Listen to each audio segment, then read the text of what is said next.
जीवनमा यो कुरा सम्पूर्ण शास्त्रमा भगवानकै वाणीद्वारा सिद्ध भएको छ। त्यस कारणले हामीले जान्नै पर्ने विषय थियो। अत हामीले चर्चा गऱ्यौँ।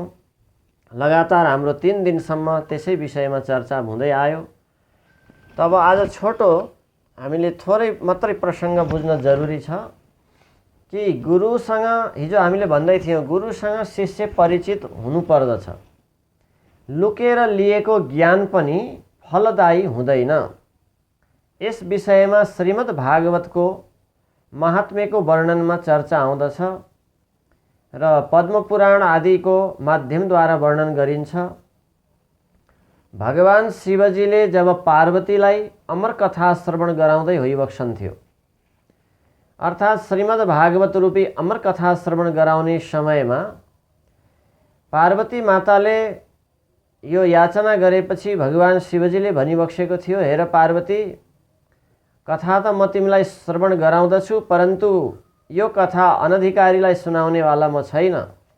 त्यस कारणले यो कैलाशमा अरू जे जति जीव जन्तु छन् तिनलाई तिमीले हटाउनु पर्दछ र तिमी मात्रै बाँकी रहनु पर्दछ, तब मात्र यो अमर कथा सुनाउँदछु, यो दिव्य ज्ञान तिमीलाई श्रवण गराउँदछु भनेपछि पार्वती माताले सबैलाई धपाउने क्रममा हामीले सुनेका छौँ, जो सुखदेव स्वामी होइबक्सन्थ्यो उहाँ नै सुकको अण्डमा आउनु भएको थियो र त्यो अण्ड भर्खर मात्रै विकसित भएर फुटेर विस्फोट भएर भर्खर मात्रै विकसित भएर त्यो सानो पंक्षीको रूपमा विकास हुने क्रम चलिरहेको हुँदा सुकदेव रूपी सुगा चाहिँ त्यहाँबाट उड्न सक्नु भएन, कैलाशको वनमा नै रहिरहनु भयो।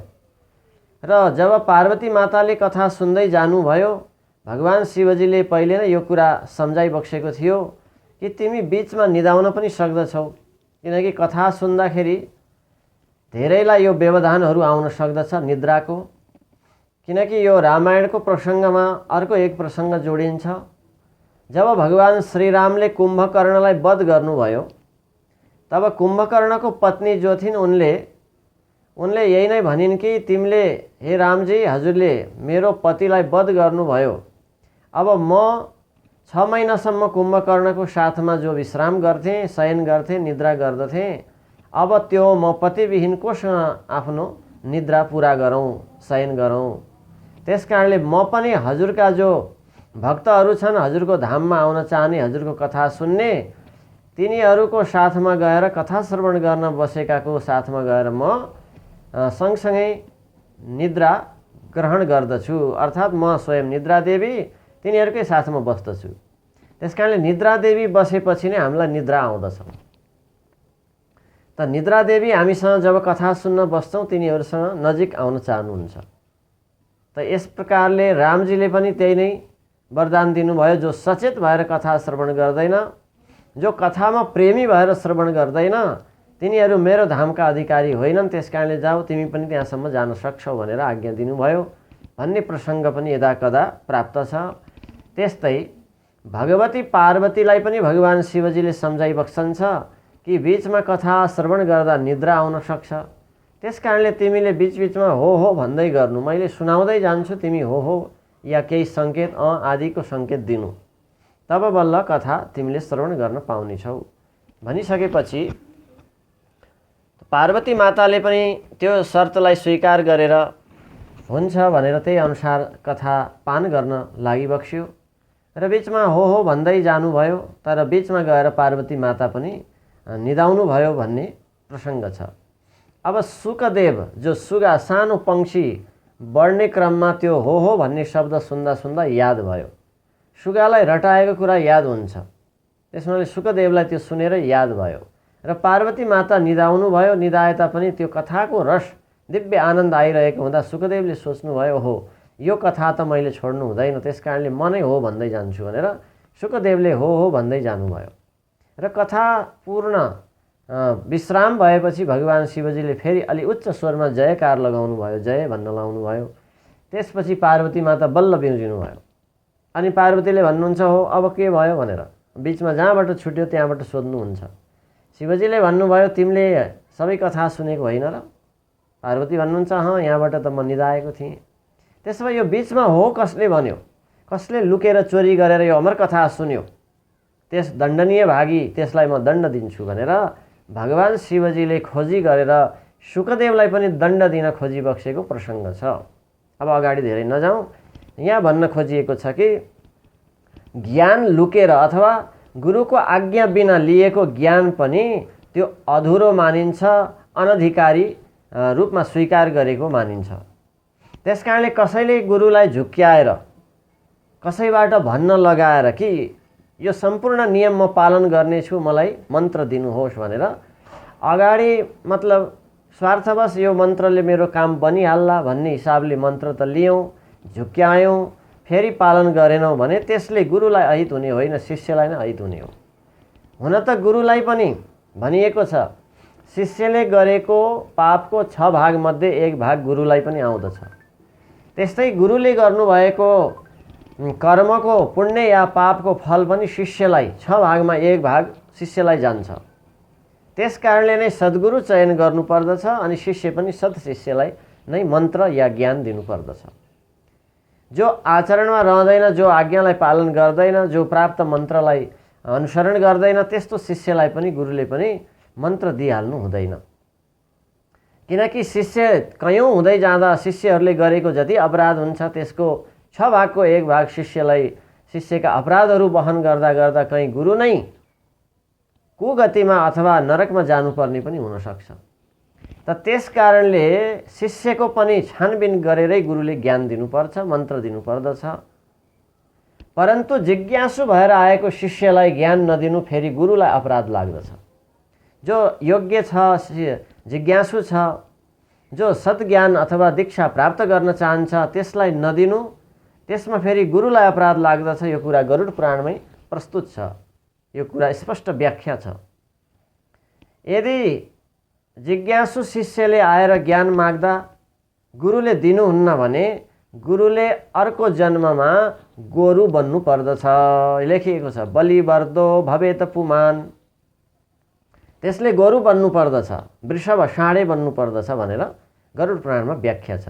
त्यसकारणले शिष्यलाई याचना गरेकोलाई मन्त्र या दीक्षा दिनुपर्छ, यो गुरुको धर्म हो, गुरुको कर्तव्य हो।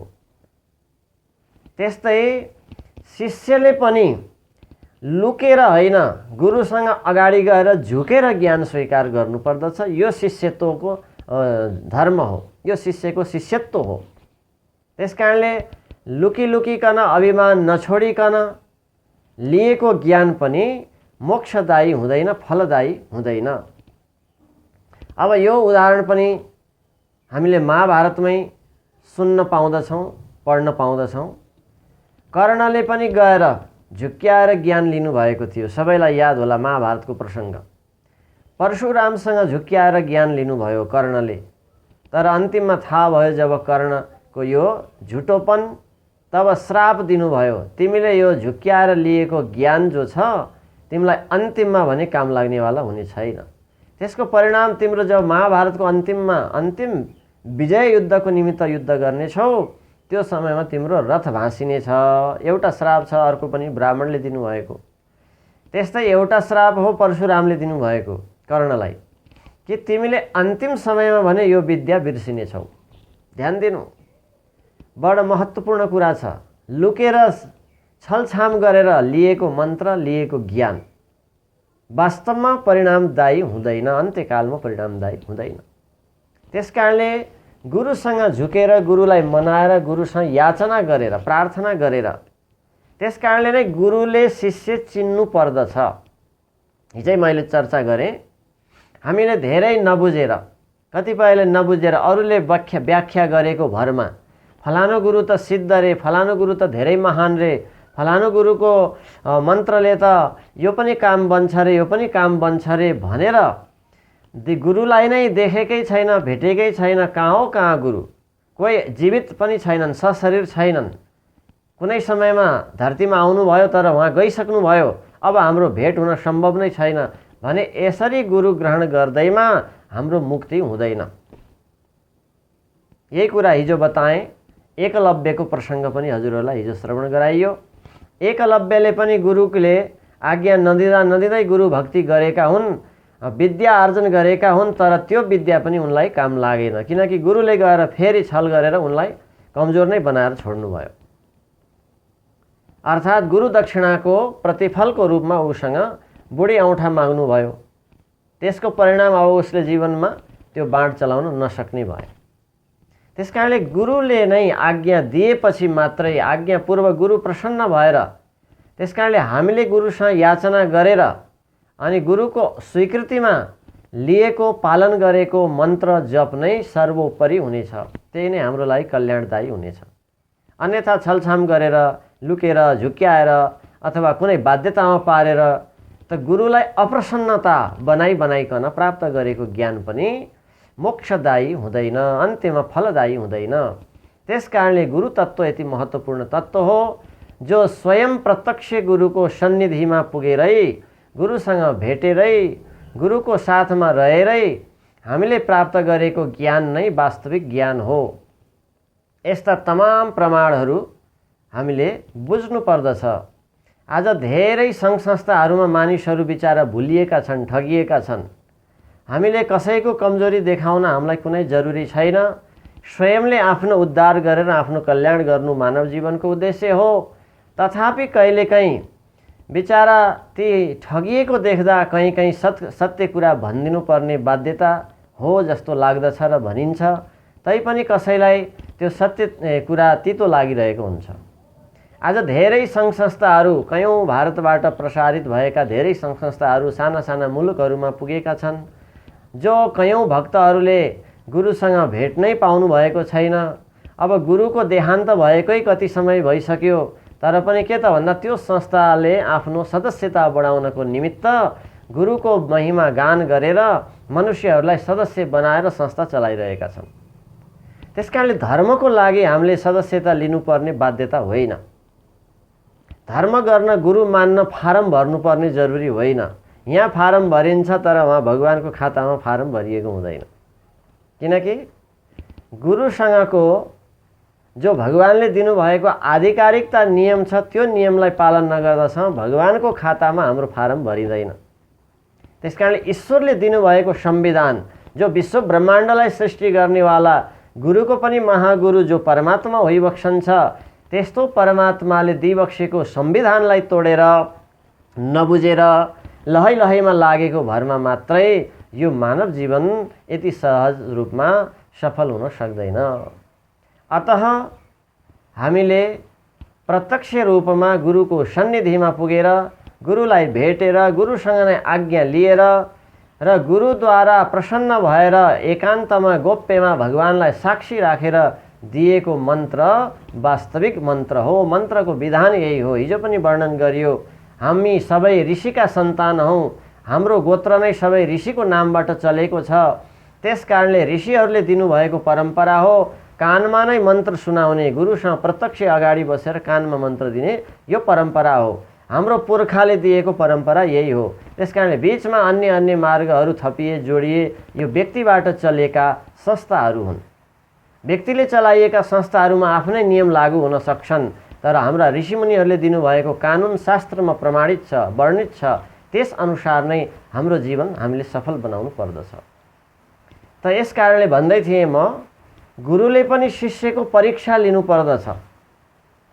अब अहिले त समय यस्तो आयो, कयौँ ठाउँमा यस्तो देखिन्छ, सुनिन्छ, शिष्यलाई इच्छा छ कि छैन, शिष्यको योग्यता छ कि छैन, त गुरु बन्न रहर लाग्नेहरूले नै बोलाइकन मन्त्र सुन्नु भनेर पहिले नै मन्त्र दिएको, हतारमा मन्त्र दिएको पनि देखिन्छ, सुनिन्छ। परन्तु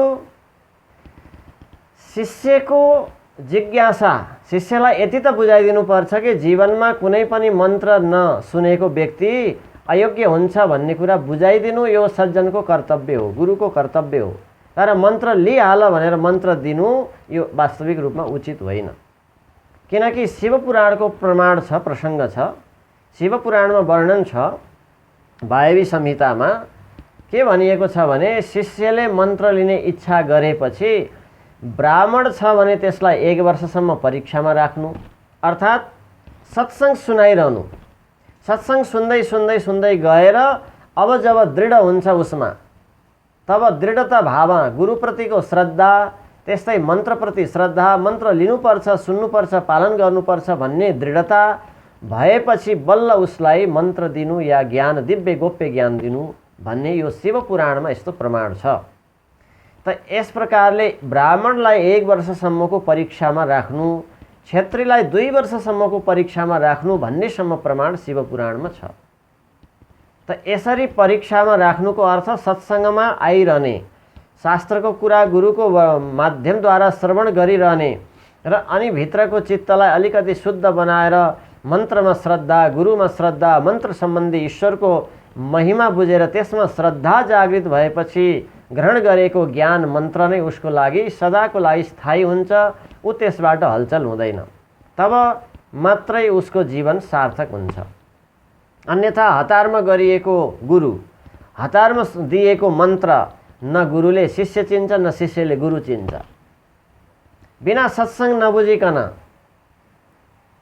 यस प्रकारले हतारमा गरिएको कयौं व्यक्तिहरूले अनि के गर्दछन् त भन्दा गुरु फेर्ने गर्दछन् नबुझेर। त गुरुमा सामर्थ्य हुँदा हुँदै पनि गुरु परिवर्तन गर्दछन्। कोही सामर्थ्य नै नभएको गुरुको एकैछिनको हावभाव कटाक्षलाई, बाहिरी प्रभावलाई सुनेर मात्रै गुरु गर्दछन्। त जब गहिरोसँग केही समय बुझिन्छ अनि फेरि त्यसमा उनीहरूलाई वैराग आउँछ, नैराश्यता आउँछ। त यो सबै उचित होइन। त्यसकारणले गुरुले पनि यो संस्था चलाउने, लोभ लालच आदि इत्यादिमा मन्त्र दिइहाल्ने, हतार गर्ने गुरु पनि नरक जानेवाला हुन्छन् र शिष्य पनि हतारमा गुरु गर्दै फेरि परिवर्तन गर्दै गर्दा शिष्य पनि नरक जानेवाला हुन्छन्। त्यसकारणले यो अत्यन्तै संयमित भएर गुरुको पनि केही समय परीक्षण गर्नु, शिष्यको पनि केही समय परीक्षण गर्नु, तब मात्रै त्यो दिगो रूपमा गुरु शिष्य परम्परा जोड्नु। यसरी जोडिएको परम्परा वास्तविक भगवत प्राप्तिको लागि सार्थक हुनेछ।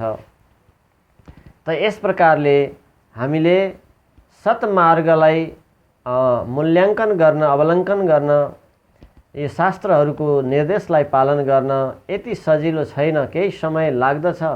अब हुन त कसैमा यो प्रश्न पनि आउँदछ र कदा कदा यो प्रश्न जिज्ञासा आउनु उत्तम पनि हो। जीवनको के ठेगान छ र? त्यसकारणले जहिले प्यास लाग्यो, जहिले हतार भयो, जहिले तीव्र श्रद्धा जाग्यो, त्यही समयमा गुरुद्वारा ज्ञान प्राप्त गर्नुपर्दछ। यो पनि एक पक्ष ठिक छ। हाम्रो जीवनको कुनै ठेगान छैन, हतार अथवा हाम्रो जीवनमा कुनै यस्तो लामो समयको ग्यारेन्टी छैन। त्यसकारणले 1 वर्षमा 2 वर्षमा मन्त्र ल्याउँला, गुरु बनाउँला भन्ने यो पनि एक पक्ष छ। यो पनि उत्तम होइन भन्ने एक पक्ष छ। परन्तु कोही तत्काल नै लिन सक्छन् भने पनि केही समय तिनको परीक्षण गरेर, कुरा बुझाएर, राम्रोसँग गुरु र शिष्यको वार्ता भएर शर्त राखेर गर्नुपर्दछ, तब मात्रै उत्तम हुन्छ। त्यसकारणले नबुझिकन गर्नु हुँदैन, यति मात्रै भनाइको सार हो। त यसरी हामीले अब यो 3 दिनसम्मको प्रसङ्गद्वारा बुझ्यौँ गुरु शिष्यको प्रसङ्गलाई। त कतिपयलाई जिज्ञासा हुन्छ, कोही छुट्नु भएको छ भने हामीले प्रयास गरिरहेका छौँ यसलाई, प्रसङ्गलाई युट्युबमा पनि यहाँ राख्ने प्रयास भइरहेको छ। हाम्रो सत्संस्कार जागरण भनेर आश्रमको नाममा युट्युब च्यानल भर्खरै यहाँ हाम्रा विद्यार्थी बाबुहरूले खोल्नु भएको छ। त्यसमा पनि यो हाम्रो प्रवचनलाई रेकर्ड गरेर राख्ने प्रयास गर्नुभएको छ। यदि छुट्नुभयो हिजो अस्तिका प्रसङ्गमा भने त्यो दोहोऱ्याएर युट्युबमा पनि हजुरहरूले हेर्न सक्नुहुनेछ।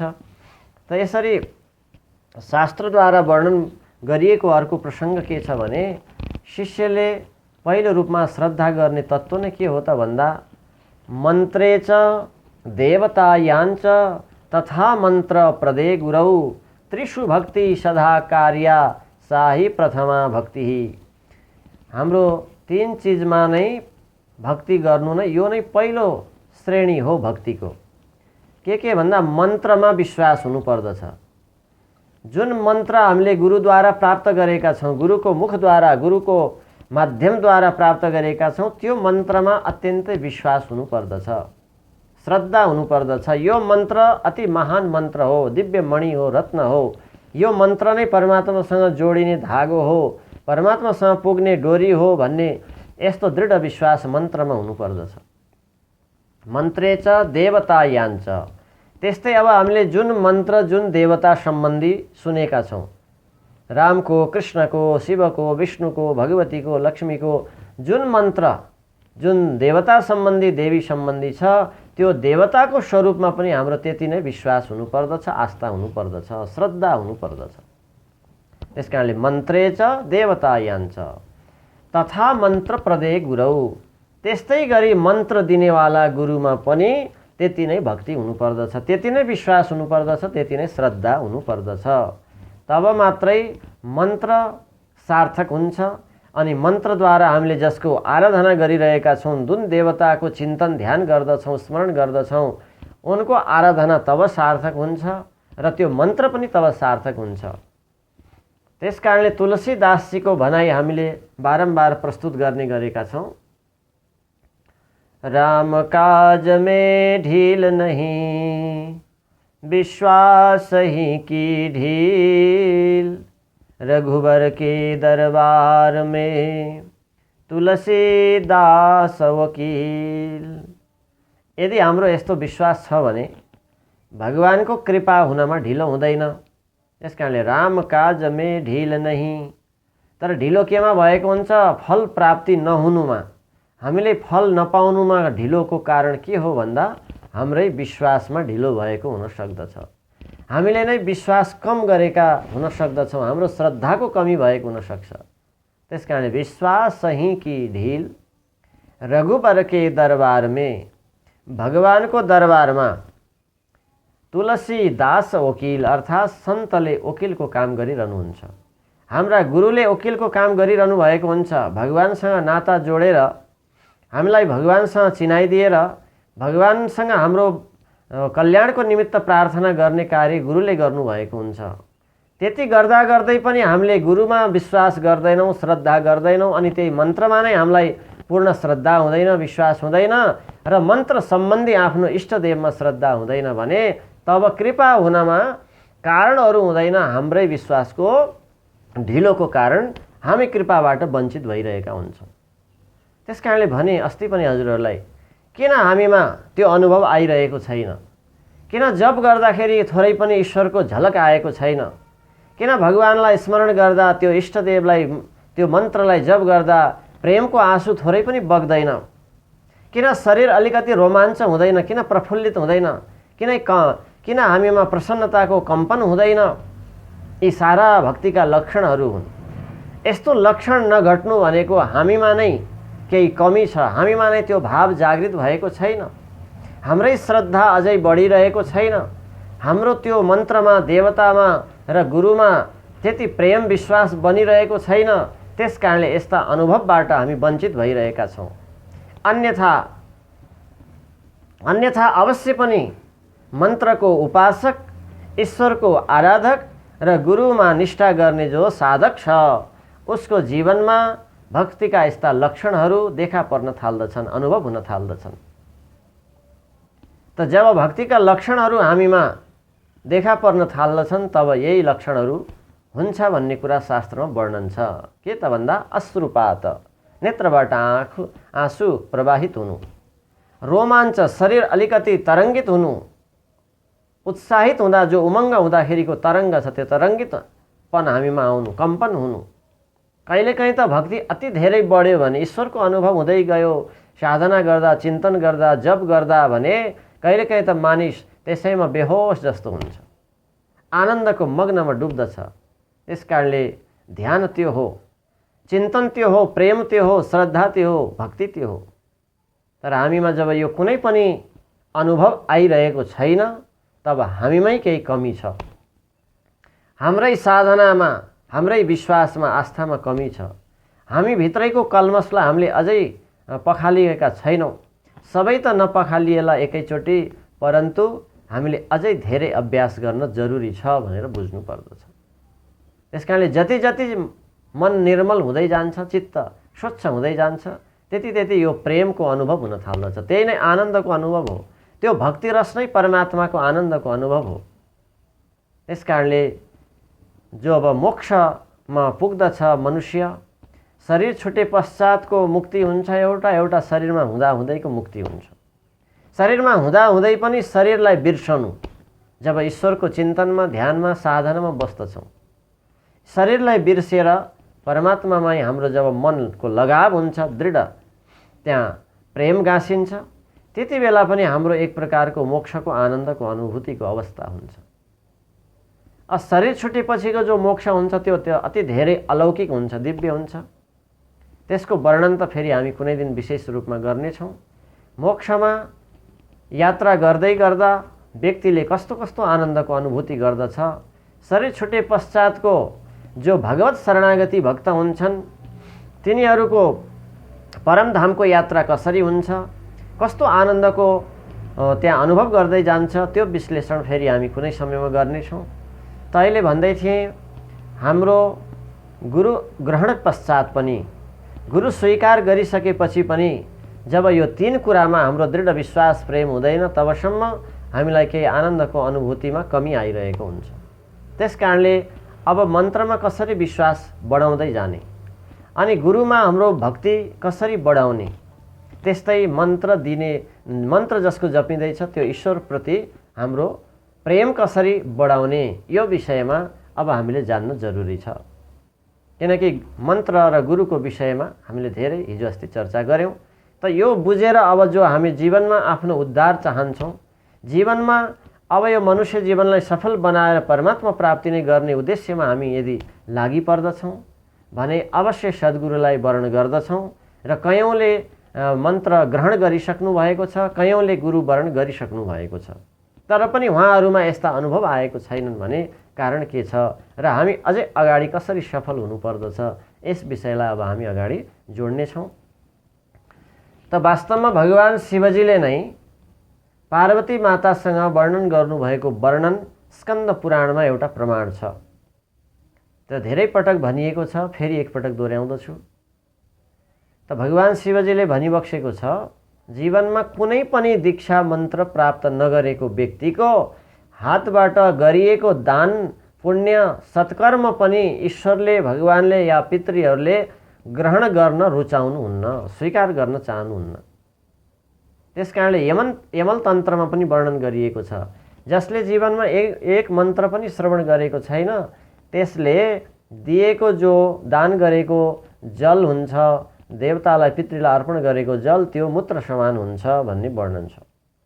त्यस्तै जो अन्न हुन्छ त्यो मल समान, विष्टा समान हुन्छ भन्ने वर्णन छ यमल तन्त्रमा। अब यस्तै गरी स्कन्द पुराणको भगवान शिवजीले पार्वतीलाई बताइबक्सन्छ। त के भन्नुहुन्छ भने, अदीक्षितस्य वामोरु कृतं सर्वं निरर्थकं पशुयोनिम् अवाप्नोति दीक्षाहीनो मृतो नरः। भन्दै हुनुहुन्छ, जसले कुनै पनि एक दीक्षा पनि प्राप्त गरेको छैन जीवनमा भने त्यो मृत्यु पश्चात पशु योनिम अवाप्नोति, पशु भएर जन्मिनु पर्दछ। यस कारणले पार्वतीसँग भन्नुहुन्छ, हे वामोरु, हे सुन्दरी, हे पार्वती, अदीक्षितस्य, दीक्षा नलिएको व्यक्तिले गरेको कृतम सर्वम निरर्थकम, उसले गरेका सत्कर्महरू, दान पुण्य जप यज्ञ यज्ञादि ती सबै निरर्थक हुनेछ र मृत्यु पश्चात पशु भएर जन्मिन्छ। त्यस कारणले पनि जीवनमा दीक्षा भने अवश्य ग्रहण गर्नै पर्दछ यदि हामी आफ्नो कल्याण चाहन्छौँ भने। र ग्रहण गरेर पनि कस्तो व्यवहार गर्नुपर्दछ भन्ने प्रसङ्ग हामीले सुन्यौँ। प्राप्त गरिएको मन्त्रमा श्रद्धा, दिनेवाला मन्त्र दिनेवाला गुरुमा श्रद्धा र मन्त्र जुन देवता सम्बन्धी छ त्यो देवतामा श्रद्धा।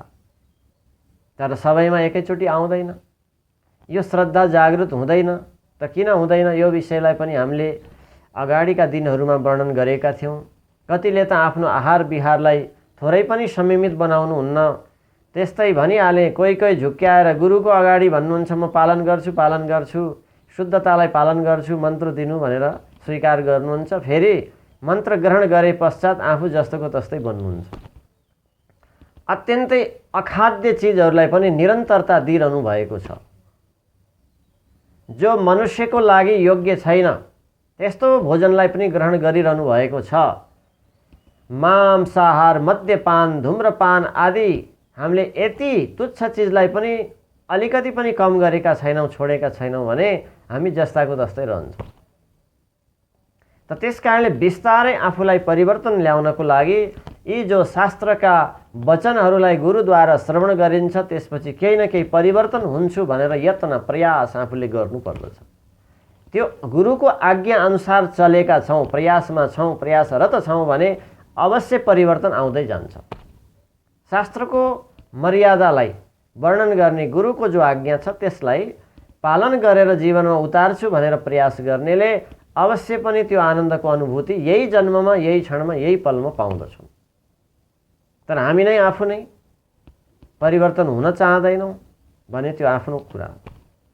यस कारणले त भन्दै थिएँ जीवनमा अब यो श्रद्धा वृद्धि नहुनुमा के छ एउटा भन्दा, एउटा त श्रद्धा भक्ति भन्ने कुरा कसैलाई जन्मजातै हुन्छ, त्यसलाई भनिन्छ साधन भक्ति, त्यसलाई भनिन्छ साध्य भक्ति।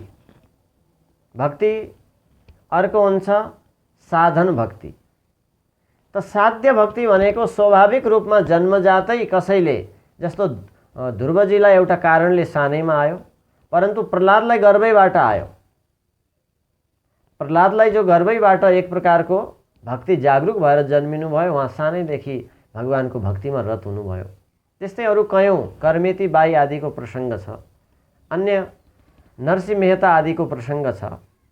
कोही यस्ता साध्य भक्तिले युक्त भएरै जन्मिन्छन्। हामीमा त्यो साध्य भक्ति छैन भने अब हामीले साधन भक्ति अपनाउन जरुरी छ। यी तीनै कुरामा, गुरुमा, मन्त्रमा र इष्टदेवमा। त्यसमध्ये एउटैमा मात्रै पनि यदि हाम्रो भक्ति दृढ छ भने त्यसैले मात्रै पनि हाम्रो कल्याण हुन्छ। चाहे गुरुमा मात्रै, चाहे मन्त्रमा मात्रै, चाहे मन्त्र सम्बन्धी देवतामा मात्रै, एकमा मात्रै विशेष हाम्रो भक्ति बन्यो भने पनि आनन्दको अनुभूति बन्दछ। तर यति सजिलै यो श्रद्धा, यो प्रेम, यो भक्ति हामीमा जागरुक हुँदैन, अनुभव हुँदैन। किनकि हाम्रो जन्म जन्मान्तरदेखिका अनेक कल्मषहरू छ, वासनाहरू छ। हामी त्यही फोहोर मैलालाई भित्र बोकिरहेका छौँ, त्यसैले पालै पालो हामीलाई घुमाइरहेको छ। त्यस कारणले एकैचोटि सबैलाई यो नआउनु पनि स्वाभाविक हो, परन्तु प्रयास गर्दै जानको लागि यसरी जो साधन भक्तिका नियम छन् त्यसलाई स्वीकार गर्नुपर्दछ। अब ती साधन भक्ति भनेका के हुन् त भन्दा, साधन भक्तिमा पर्दछ एउटा विवेक, विमोक, क्रिया, त्यस्तै प्रकारको आहार, तीन प्रकारले आहार शुद्धिको वर्णन आउँदछ। त यी साधन भक्तिका नियमहरू हुन्। साधन भक्तिलाई सफल बनाउन, अर्थात् हामीले गरिरहेको अभ्यासलाई सफल बनाउनको लागि यस्तो क्रमहरू छ। त के हुन्छ त भन्दा, हामीमा पहिले विमोक अर्थात् थोरै तुच्छ वस्तुप्रति वैराग हुन जरुरी छ। विमोक भनेको मोहदेखि रहित, तुच्छ वस्तुमा वैराग। त्यो तुच्छ वस्तुमा वैराग कसरी हुन्छ? सत वस्तुको ज्ञान स्वीकार गर्नाले, सत के हो असत के हो भनेर गुरुद्वारा श्रवण गर्नाले, शास्त्रको प्रमाणद्वारा श्रवण गर्नाले सत के हो असत के हो। त यस प्रसङ्गलाई श्री भगवान भोलेनाथको एउटा भनाइ छ रामचरितमानसमा। पार्वती मातासँग भन्नुहुन्छ, उमा कहूँ मैं अनुभव अपना, उमा कहूँ मैं अनुभव अपना, शत हरि भजन जगत सब सपना, सत हरि भजन जगत सब सपना। यो भाव बुझाउनुहुन्छ। हे उमा अर्थात् हे पार्वती, भगवान शिव भन्नुहुन्छ, मेरो अनुभव म तिमीलाई सुनाऊ भने यही नै अनुभव छ। सत हरि भजन जगत सब सपना। यो संसार असत हो, यो सपना हो, अर्थात् सपना सत्य हुँदैन। त्यस कारणले सपनाको उदाहरण दिन्छ संसारलाई। संसार हाम्रो लामो सपना हो। राति सुत्दा देख्ने सपना छोटो सपना हो, तर यो संसार चाहिँ लामो सपना हो। यो पनि सपना नै हो। सपना टिकिरहँदैन, सत्य हुँदैन। त्यस्तै संसार पनि टिकिरहनेवाला होइन, सत्य होइन। यो बोध जब शास्त्रबाट सत्सङ्गबाट हामीलाई हुन्छ त्यसपछि झुटोपट्टि हामी लाग्दैनौँ। अब सत के हो त भनेर सतको पहिचान गर्न खोज्दछौँ। सतको पहिचान गरेपछि असतपट्टि वैराग हुन्छ। असतपट्टि वैराग हुनु नै अनि हाम्रो श्रद्धा भक्ति जागरुक हुनु हो, सतपट्टि हामी अभिप्रेरित हुनु हो। त्यस कारणले उपनिषदहरूले पनि यही वर्णन गर्दछन्। नित्यो नित्यानां चेतनो चेतनानां एको बहुनां यो विदधाति कामान।